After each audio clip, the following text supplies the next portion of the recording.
ladies and gentlemen, distinguished guests and sponsors, tonight I have the pleasure and the privilege of introducing you to the woman who is setting the trend in and changing our understanding of health and healthy living. Please join me in a warm Toronto welcome to the woman who gave birth to the science of nutritional immunology, Dr. Fau Chen.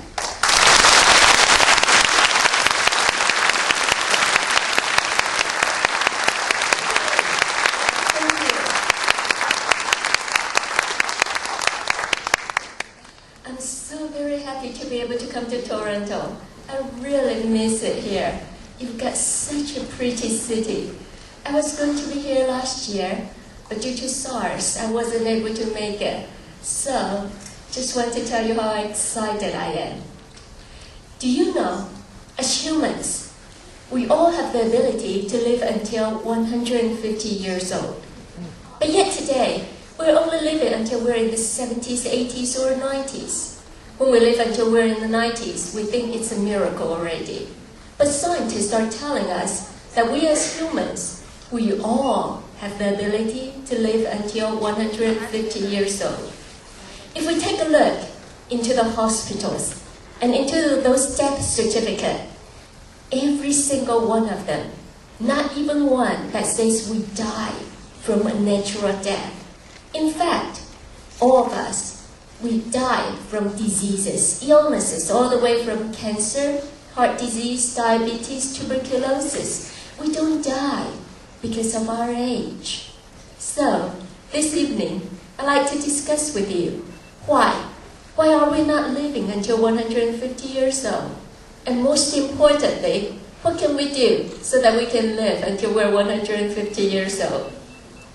When I was doing research in the university, we used to publish our data outside the laboratory door. So one day, I decided to write this big poster. And it says, laboratory conclusion. And I posted it outside my door. It reads like this, very simple. It says, please do not drink water and don't breathe the air. It contains cancerous agents inside. So some people walk by. They stare at my poster. Some people laugh, walk away. Others, they would stand by the poster and kind of ponder upon my poster, and then they walk away.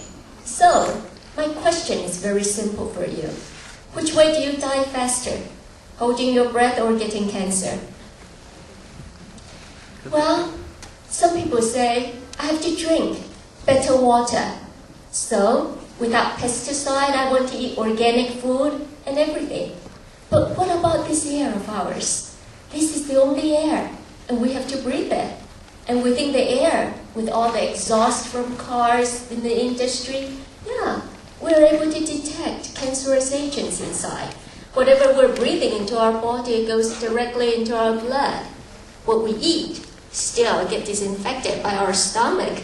So what are we going to do about this air of ours? Does that mean we should starve ourselves to death or just hold our breath? No. Why? It is because we've all got an immune system. We all have a defense system. Without a defense system, we don't need cancer. We do not need a virus or bacteria to kill us. Without a defense system, without an immune system, a single dust in the air is enough to kill us. So, today, whenever we're sick, we will go to the doctor and we will ask the doctor, saying, Doctor, why am I sick? What is the cause of my illness? What is the root of my problem? And the doctor will usually tell you, well, if you've got AIDS, he's going to tell you, well, it is because of this virus called coronavirus. That's why you've got SARS. If you've got a sore throat, he's going to tell you it's because of streptococcus, a bacteria. So what are we saying? We're saying to ourselves that the cause of illness, it is due to a virus or a bacteria. That's what we're saying. Well, if this is completely true, wouldn't it mean that as long as we get infected with the coronavirus, we should all come down with the symptoms of SARS? Wouldn't it? Does it mean that whenever we get infected with the HIV virus, we should all come down with the symptoms of AIDS? Would it mean that whenever I get infected with the flu virus, I should come down with a cold? Well, reality shows us that's not true. Many of us, we get infected with the same flu virus. Some of us, we're sick for 2 to 3 weeks. For others, we're okay. We're immune to it. But yet, do you realize that yearly, 250,000 people to 500,000 people actually die from a common cold? They die from a common cold. So, what it is telling us is the virus, the bacteria, is not the only cause of illnesses.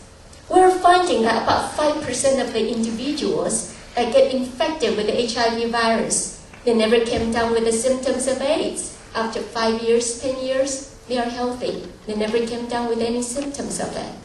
The same with the same coronavirus. Last year, all the way in China to Hong Kong to Singapore, some people get infected and they've been tested positive for SARS, but the only symptoms they've got is just like a common cold, and they're well within a week.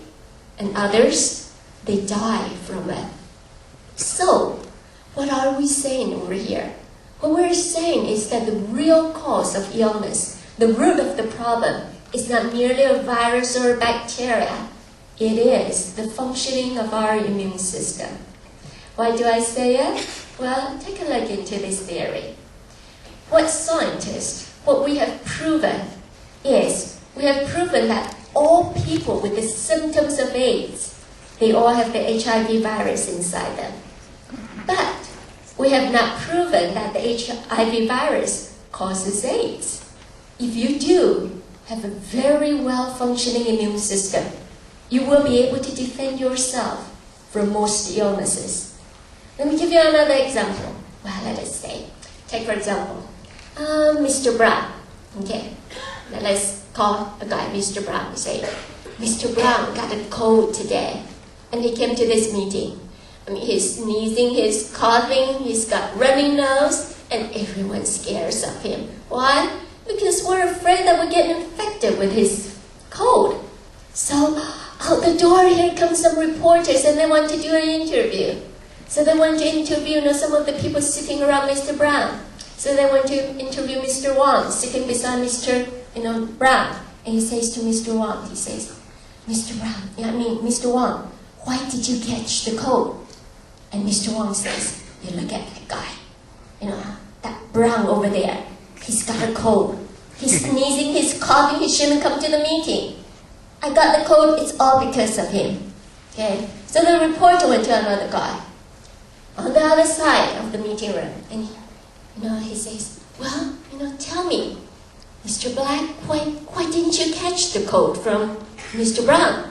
And Mr. Black says, well, look, I've got bright eyes and I've got a super sensitive nose. So, whenever I see Mr. Brown sneeze and I see that virus, out in the air, then, I see the virus floating in the air coming towards me. At that time, I would just hold my breath and I wouldn't even breathe. And then I would watch it. And when I see the virus flies away, flows away, then I start to breathe. Therefore, see, I did not catch the cold. Okay? So, my question to you is quite simple. Is this possible? No, right? It's not possible. So what does it mean? It means when Mr. Brown sneezes, the virus is going to be around in the air.